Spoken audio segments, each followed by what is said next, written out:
నమస్కారం అండి. అందరికీ నమస్కారం. చిన్న చిన్న విషయాలకే భయపడడం, ప్రాణాల మీదకి తెచ్చుకోవడం ఈ మధ్య బాగా ఎక్కువైపోయిందండి. అనవసరమైన ఆందోళన చెందుతూ ఉంటారు. అనవసరం అంటాం గానీ, అందరిలోనూ ఉంటుందండి. ఈ మధ్య కాలంలోనే మీరు చూశారు తెలంగాణలో ఒక మహిళ చీమలు, చీమలంటే విపరీతమైన భయం పెంచేసుకొని, విరక్తి పెంచేసుకొని జీవితం మీద ఏది 25 అమ్మాయే, పెళ్ళైన అమ్మాయే, పిల్లలున్న అమ్మాయే ఉరేసుకొని చచ్చిపోయిందండి.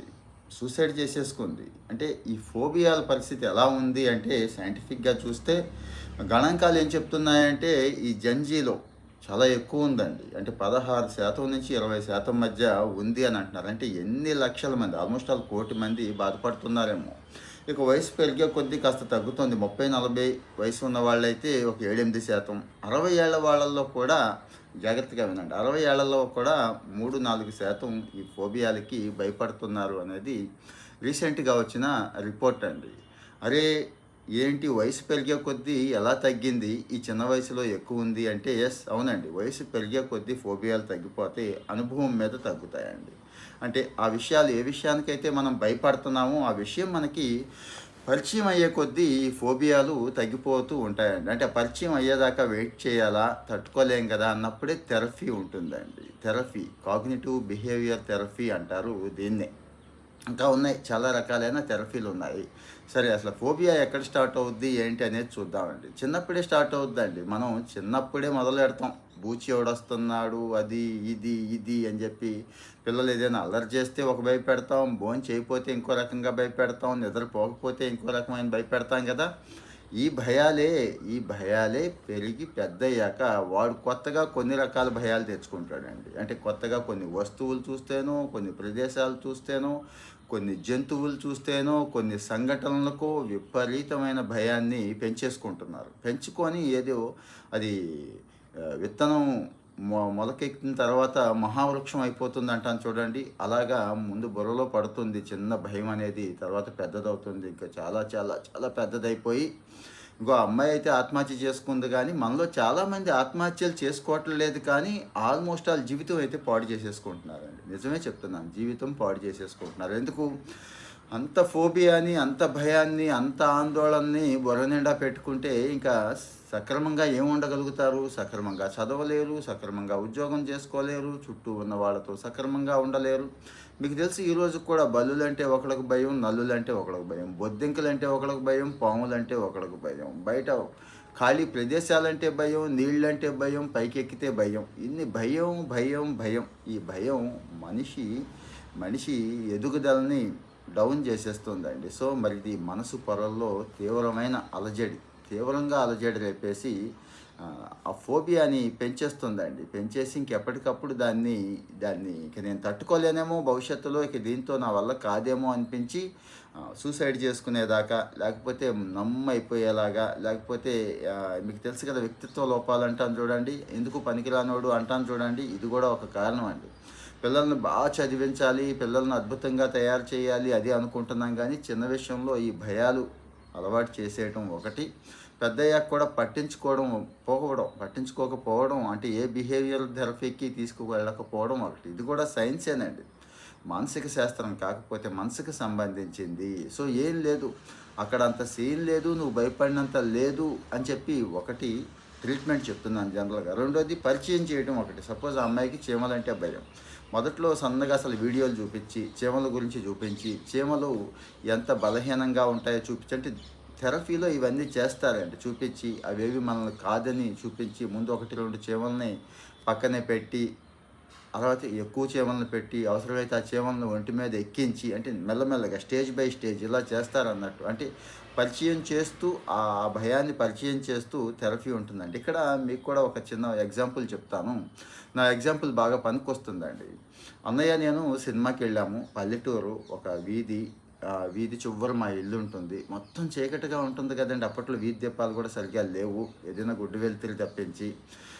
ఫస్ట్ షో సినిమాకెళ్ళి అంటే 9, 9:30 ప్రాంతంలో వస్తున్నాము.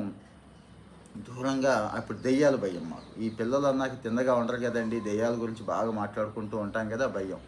దూరంగా ఒక ఆయన మసులుతున్నాడు. దూరంగా కనపడుతున్నాడు అనమాట. అది దెయ్యం అనే దానికి ఇద్దరం ఫీల్ అయిపోయి ఇంకా లగెత్తరు అని చెప్పి ఇంటికి వెళ్ళేదాకా ఆగకుండా పరిగెట్టామండి. ఏంటి గుండె ఆగిపోయినంత పని అయింది. నిజమే చెప్తుంది ఇది. ఈ స్టోరీ నిజమేనండి. తర్వాతకి ఈ భయాన్ని ఎలా పోగొట్టుకోవాలి అని నాకైతే పోగొట్టుకోవాలని అనిపించిందండి.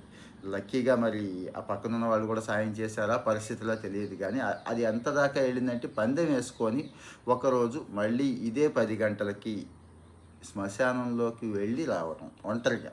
అక్కడ మనుషులు ఉంటారా ఉండరా ఏముంటాయి తర్వాత సంగతి. ముందు 10 గంటలకి తర్వాత అర్ధరాత్రి. అంటే ఈ భయం పోగొట్టుకోవడం కోసం పెట్టుకున్న పందెం అండి. అంటే పరిచయం చేసుకోవడం. అంటే ఏం లేదు అక్కడ నిజంగా మనం భయపడేది ఉందా ఏమీ లేదా అని. ఇక్కడ మీకు తెలిసి రకరకాలైన ఉంటాయి కదా చిట్కాలు. తాయెత్తుల దగ్గర నుంచి ఆంజనేయ స్వామి దగ్గర నుంచి రకరకాల మంత్రాలు అంటే స్మరించడం జపించడం లాంటివి ఇలాంటివన్నీ కూడా నేనైతే అంటే ఉపయోగపడతాయండి. ఒక నమ్మకమే కదా, ఇది ఒక నమ్మకమే అది ఒక నమ్మకమే. సో ఫోబియాల్లో మరి రకరకాలైన ఫోబియాలు ఉన్నాయి. చిన్న వయసులోనే మంచి చికిత్స అందిస్తే ఈ ఫోబియాల నుంచి బయటికి పంపించేయచ్చు అంటారు. ఇక జనరల్ నాలెడ్జ్లో చదువుకుంటామండి మనం.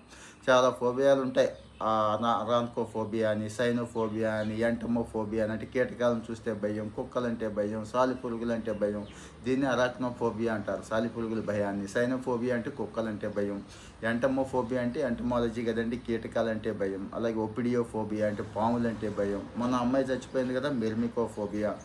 ఆక్రోఫోబియా అంటే ఎత్తైన ప్రదేశాలంటే భయం. అగారోఫోబియా అంటే బహిరంగ ప్రదేశాలు ఓపెన్గా ఖాళీగా ఉంటే ఇక ఉండలేరండి ఇలాగా. ఇంకా ఆస్ట్రోఫోబియా అంటే ఉరుములు మెరుపులు వాటి పెద్ద పెద్ద శబ్దాలకి భయం ఇవ్వండి.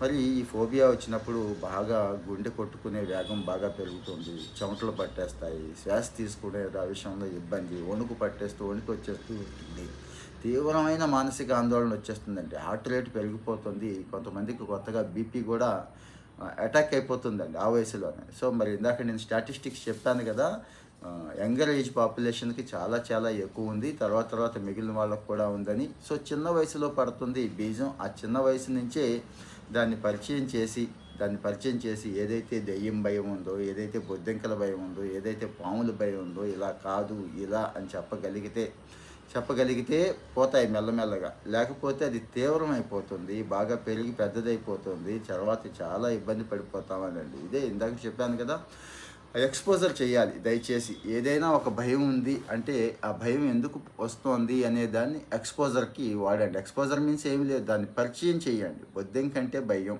ఓకే, ముందు బొద్దింకల వీడియోలు చూపిద్దాం, ఆ తర్వాత బొద్దింకని చూపిద్దాం. ఏం చేయలేదు కదా, నీ దగ్గరికి రాలేదు కదా, నిన్నేం కొట్టలేదు కరవలేదు కదా, అంతే. దాని బాధ అది పడుతూ ఉంటుంది. దాని ఫుడ్ కోసం దాన్ని పాపం బతకడం కోసం అది ఫైట్ చేసుకుంటుంది, పోతుంది, అంతే తప్పించి అది పగపట్టేవి కాదు. ఈవెన్ పాములే పగపట్టవు, ఇక బొద్దింక ఏం చేస్తుంది? సో అలాగే ఆ బొద్దింకని తర్వాత కొట్టడం, ఆ తర్వాత చంపడం.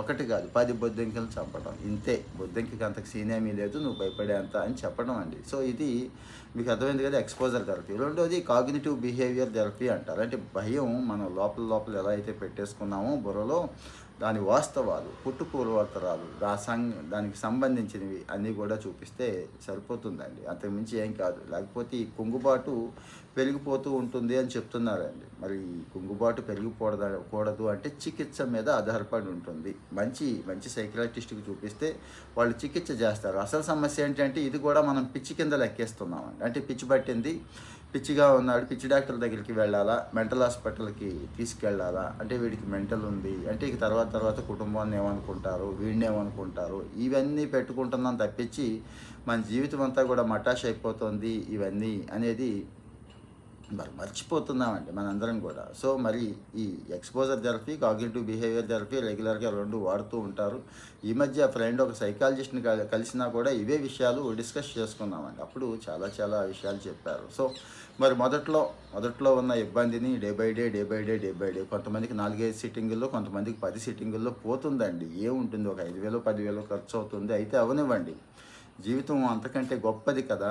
ప్రాణాలు తీసుకోవడం దాకా వెళుతున్నాము. ప్రాణాలు అందరూ తీసుకోవట్లేదు కానీ ఒక రకంగా జీవోత్సవాలాగా బతుకుతున్నాము. జీవోత్సవం అని ఎందుకు అంటున్నాను అంటే మీకు తెలుసండి, మనం చెయ్యదగ్గ సామర్థ్యాలను కూడా చేయలేకుండా, ప్రూవ్ చేసుకోదగ్గవి కూడా ప్రూవ్ చేసుకోకుండా మనసులో పేరుకుపోయిన ఈ భయాలు ఇబ్బంది పెడుతూ ఉంటాయి. అందుకోసం సో మరి ఈ విషయంలో కాస్త మంచి డైట్ తీసుకోవడం, మంచి నిద్ర, మంచి నిద్ర, ఇంకా మిగిలిన బ్యాడ్ హ్యాబిట్స్ ఉండకూడదు. అది ఆ ఫోబియా ఉన్నవాళ్ళు ఎక్కువ సిగరెట్లు తాగేస్తారు, మందు తాగేస్తారు, కొంతమంది డ్రగ్స్ దాకా కూడా వెళ్ళిపోతున్నారండి. అది ప్రమాదం అది. అంటే ఆ తాత్కాలికంగా ఆ టైంకి ఆ భయం తగ్గించినట్టు అనిపిస్తుంది కానీ పూర్తిగా తగ్గదు.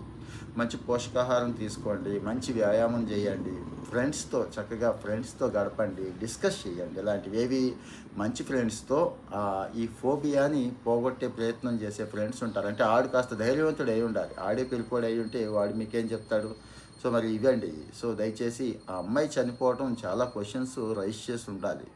అమ్మాయి అంటే చచ్చిపోయింది, మన ఇళ్లలో చచ్చిపోతారని కాదు. నేను మళ్ళీ గుర్తు చేస్తున్నాను. ఆ భయం మనసుల్లో ఉండిపోయింది. ఆ భయం ప్రొడక్టివిటీని పాడు చేస్తోంది. ఆ భయం మన బుర్రలా ఉంచటం లేదు. భయం ఉంది. అసలు నాకు ఏ భయము లేదు, నేను సూపర్ అనేవాళ్ళు చాలా తక్కువ. సో, మరి ఈ వీడియో ఎంతమందికి అవసరం అనేది మీకు తెలుసు. ఈ వాస్తవాలన్నీ సైంటిఫిక్‌గా స్టడీ చేసినవే. చాలా రకాలైన రిపోర్ట్స్ కూడా స్టడీ చేసిన తర్వాతే నేను మీతో షేర్ చేసుకుంటానని చెప్పాను కదండీ! అలాగే ఇది కూడా. సో, దయచేసి మరి కంటిన్యూగా ఇలాంటి విషయాలే మనం మాట్లాడుకుంటూ ఉందాం. మన జీవితానికి పనికొచ్చేయి, మన జీవితాన్ని బాగు చేసుకునేవి, మన కుటుంబం బాగుపడడం కోసం. ఇక మీ ఫ్రెండ్స్‌కి, బంధువులకి షేర్ చేయటానికి ఇంతకంటే మంచి కాన్సెప్ట్ ఏముంటుంది? దయచేసి వాళ్ళకు కూడా షేర్ చేయండి. ఇంకా కొంతమంది ఫాలో అవ్వటం లేదు. మీరు ఫాలో అవుతూ ఉంటే ఖచ్చితంగా మంచి విషయాలు చెప్పడానికి నాకు కూడా కొత్త ఉత్సాహం వస్తుందండి. అంతకుమించి ఏమీ లేదు.